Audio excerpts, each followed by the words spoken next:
Have you ever felt like you're constantly battling against the current of life, struggling to find peace amidst chaos, and wondering if there's a way to navigate the storm with grace and strength?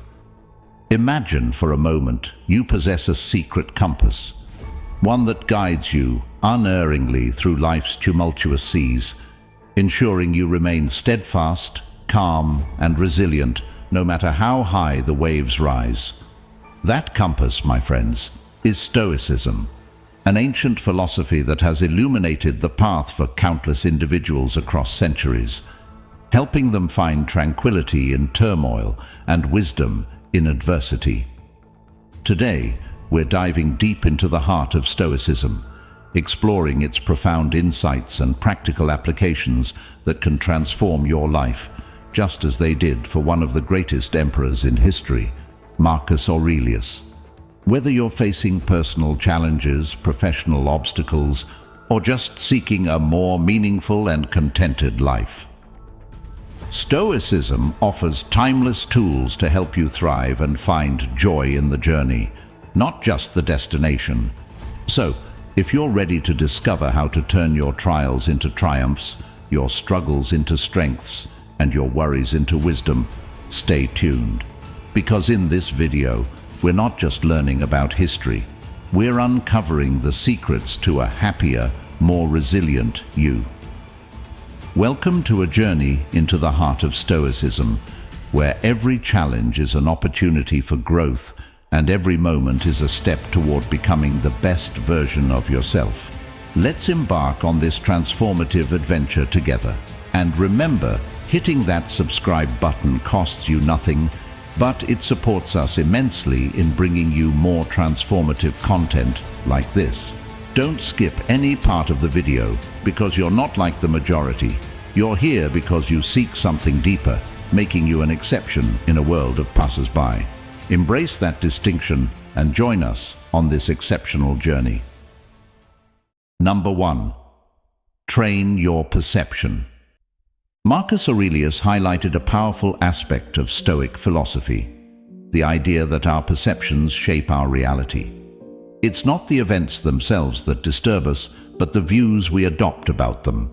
This concept isn't just central to Stoicism, it resonates across various philosophical and psychological traditions. Let's consider the words of Epictetus, another revered Stoic philosopher, who said, "It's not what happens to you, but how you react to it that matters." This underscores the same principle. Our response to external events has the power to define our experience of them. It's about exercising the faculty of choice that we all possess in how we interpret and respond to life's events. Now, think about a situation that initially appears negative. By instinct, we might label it as bad or unfortunate. However, what if we paused and asked ourselves, is it really that bad? Can I view this differently? This moment of reflection opens the door to a shift in perspective, allowing us to see challenges as opportunities for growth or learning, rather than insurmountable obstacles. Aristotle, another giant of Western philosophy, spoke about the golden mean, the desirable middle between two extremes, one of excess and the other of deficiency. Applying this to our perceptions, we find a balance between naive optimism and crippling pessimism. Training our perception is about finding this middle ground, where we acknowledge the reality of our circumstances without allowing them to dictate our emotional state. Moreover, the idea of perspective is not only philosophical, but also psychological. Carl Jung, a profound thinker in psychology, emphasized the power of our attitude in shaping our reality. He suggested that what we hold in our inner world shapes our outer world. So when we train our perception to see the positive, or at least the potential for growth in adversity, we not only change our internal state, but also how we interact with the world around us. Training your perception, therefore, is a proactive approach to life. It's about choosing to see the glass as half full, to find that silver lining even on the cloudiest of days. This doesn't mean ignoring the negative or pretending problems don't exist. Instead, it's about acknowledging them and choosing to focus on what we can learn, how we can grow, and where we can find even the smallest bit of positivity or progress. Remember, this training is a daily practice, much like physical exercise. The more we practice, the stronger our perception muscles become, enabling us to navigate life's ups and downs with greater equanimity and resilience. By adopting this Stoic approach, along with insights from Western philosophy and psychology, we empower ourselves to lead more fulfilling and balanced lives, no matter what comes our way. Number 2. Control your emotions. Marcus Aurelius profoundly understood the turmoil that uncontrolled emotions can cause. He advises us to use reason as our guide, suggesting that we have the power to choose our responses, even in emotionally charged situations. This is a powerful reminder that we are in control, not our fleeting feelings. When you feel anger bubbling up or anxiety clouding your thoughts, remember Marcus's counsel. Take a moment, breathe deeply, and choose a response aligned with your best self. But this idea isn't exclusive to Stoicism. Let's consider the perspective of Seneca, another Stoic philosopher, who believed that mastering our emotions leads to a more peaceful and fulfilling life. He suggested that we should reflect on our emotions, understand their roots, and then decide how best to address them. This reflection helps us avoid being swept away by the intensity of our feelings. Plato emphasized the need for reason to govern our spirited and appetitive aspects, much like a charioteer controlling his horses. He believed that our rational part should lead, ensuring that our emotions and desires don't lead us astray. This aligns with the Stoic view, encouraging us to let reason, not impulse, drive our actions. From a psychological perspective, Carl Jung also recognized the power of emotions and the necessity of acknowledging them to integrate and transcend them. He suggested that by confronting and understanding our emotions, we can achieve individuation, a process of becoming our true selves. This process involves using our emotions as cues, not dictates, allowing us to grow and evolve through self-awareness. So, when you feel overwhelmed by anger or anxiety, remember these insights. Like Marcus Aurelius, use reason to assess the situation. Like Seneca, understand and reflect on your emotions. Like Aristotle, seek the golden mean, allowing yourself to feel without being controlled by those feelings. Like Plato, let your rational self be the charioteer. And like Carl Jung, use your emotions as a pathway to deeper self-understanding. By mastering your emotions, you're not suppressing your humanity, you're enhancing it. You're choosing to respond, not react. You're ensuring that you, not your fleeting emotions, are in the driver's seat. This proactive approach to emotions allows you to live more intentionally, making choices that reflect your values and aspirations, leading to a more balanced and fulfilling life. Number 3. The dichotomy of control. The Stoic philosophers, particularly Epictetus, placed significant emphasis on this dichotomy. He taught that understanding what is in our control and what lies beyond it is the essence of wisdom. It's a game changer because it frees us from unnecessary stress and anxiety about the uncontrollable aspects of life, like the weather or the behavior of others. Imagine if you spent your energy only on what you can influence. You'd be like a gardener who focuses on watering his plants, not on changing the weather. This is the heart of the dichotomy of control, nurturing our garden, our inner selves, and our actions, while accepting the external conditions as they come. Now let's link this Stoic wisdom with insights from Western philosophy and psychology. Aristotle spoke about focusing on virtuous actions and developing a strong character, which aligns with focusing on what we can control. He believed that excellence is not an act, but a habit, a series of choices within our control that we make every day. Plato, too, emphasized the importance of focusing on our own actions and virtues. In his allegory of the chariot, he depicted the soul as a charioteer trying to control two horses, representing different parts of our psyche.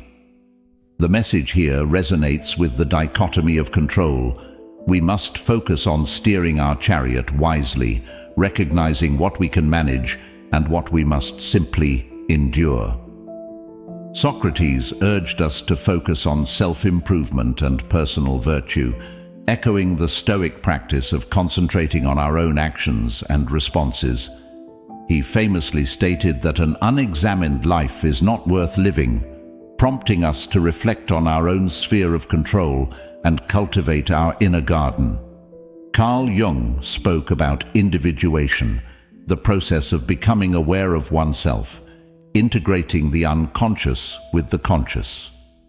This process is fundamentally about understanding what we can change within ourselves and accepting what we cannot, which mirrors the dichotomy of control. So, how can we apply this transformative concept in our daily lives? It starts with a simple yet profound shift in perspective. When you're faced with a frustrating situation, ask yourself, is this within my control? If it's not, let it go, like leaves floating down a river.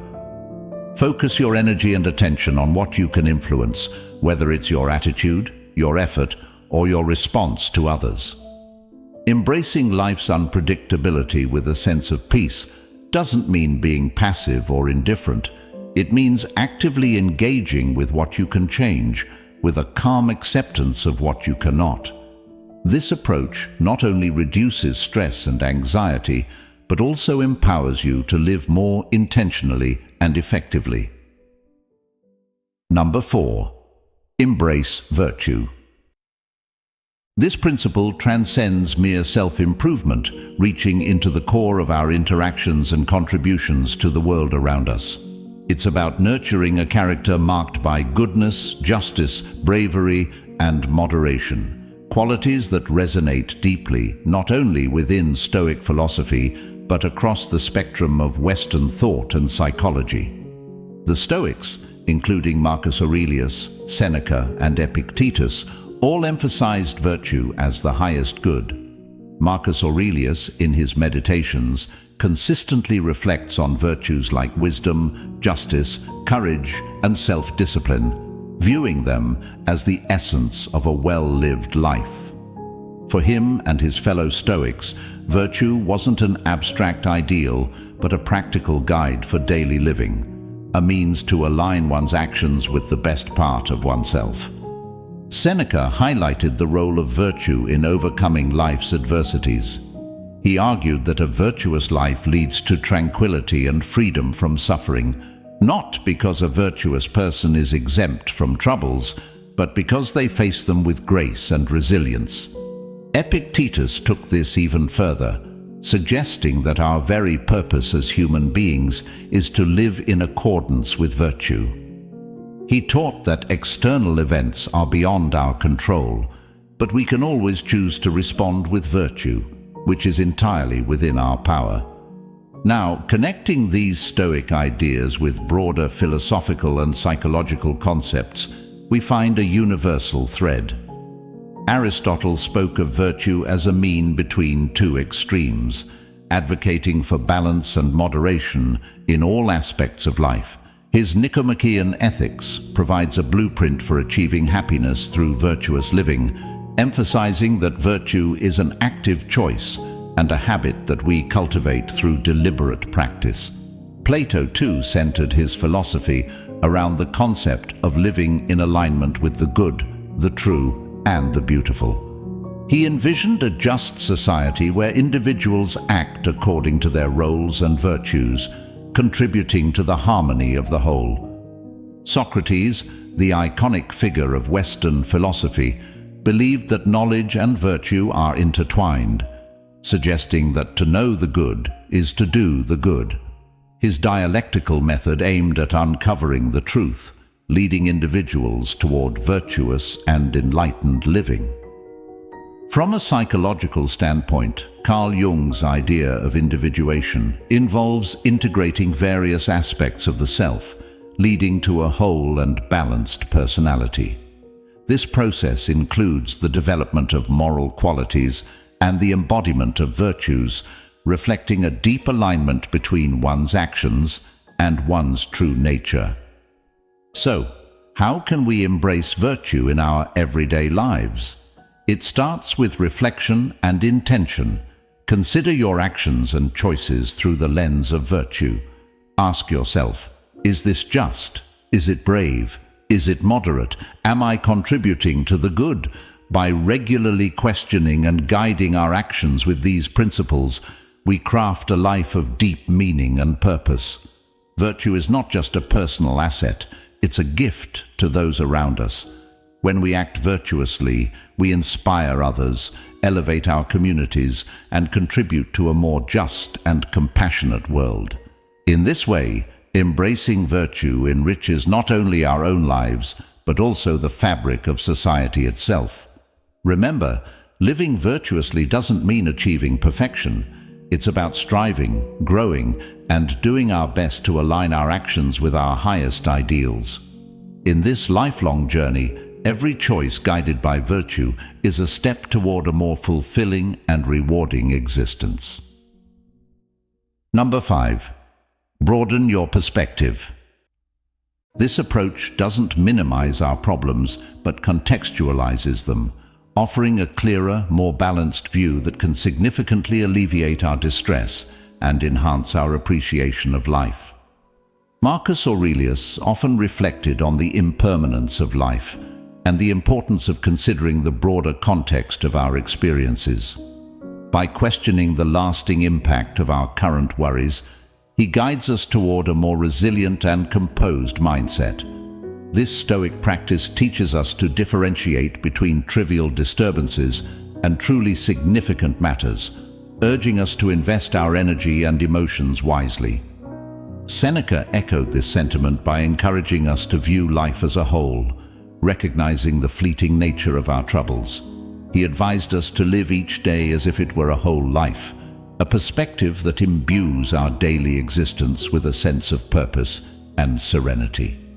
Epictetus taught that our distress often comes not from events themselves, but from our judgments about them. By broadening our perspective, we can challenge these judgments, reduce our suffering, and embrace a more peaceful state of mind. Now let's weave in insights from Western philosophy. Aristotle emphasized the importance of pursuing a balanced life, focused on meaningful goals and guided by reason, a viewpoint that aligns with the idea of broadening one's perspective to discern what is truly valuable. Plato, through his allegory of the cave, invited us to question our perceptions and consider broader truths beyond our immediate experience. This philosophical exploration encourages us to look beyond the surface, seeking deeper understanding and wisdom. Socrates aimed to expand the minds of those around him, urging them to consider different angles and deeper truths. His method serves as a timeless reminder of the value of examining our lives and broadening our perspectives. From a psychological angle, Carl Jung's concept of individuation involves integrating various parts of our consciousness, prompting us to look beyond our immediate ego-driven concerns and towards a more holistic view of ourselves and our place in the world. So, how can we apply this expansive approach to our daily lives? Whenever you find yourself overwhelmed by worry or stress, pause and ask yourself the questions Marcus Aurelius might pose. Will this matter in the long run? What impact will this have in a year or even 5 years? Such reflection can dramatically shift your focus, easing anxiety and cultivating a deeper appreciation for the here and now. By adopting a broader perspective, we not only diminish our current anxieties, but also connect with a more profound sense of gratitude and presence. We learn to cherish the transient beauty of each moment, understanding that our worries are just small parts of a vast, interconnected tapestry of existence.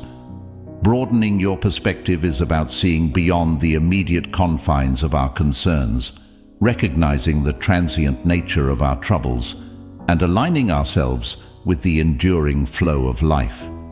It's a practice that not only brings inner peace, but also deepens our connection to the world and fosters a more compassionate and understanding view of the human experience. As we wrap up today's journey into the profound world of Stoicism, remember that embracing these teachings is about more than just understanding them intellectually. It's about living them every single day. Let the wisdom of Marcus Aurelius, the insights of Seneca, and the practical guidance of Epictetus be your companions as you navigate the complexities of life. Remember, it's the small steps we take consistently that lead to significant transformations. Thank you for being a part of Stoic Journal. Your presence and engagement make this community a beacon of wisdom and support. If you're eager to dive deeper into the art of living well, please check out one of the suggested videos on your screen. They are crafted with care to further guide and inspire you on your path to a more serene and mindful life. May you carry the day with grace and strength, and remember, the journey to wisdom is a shared one. We look forward to continuing it with you.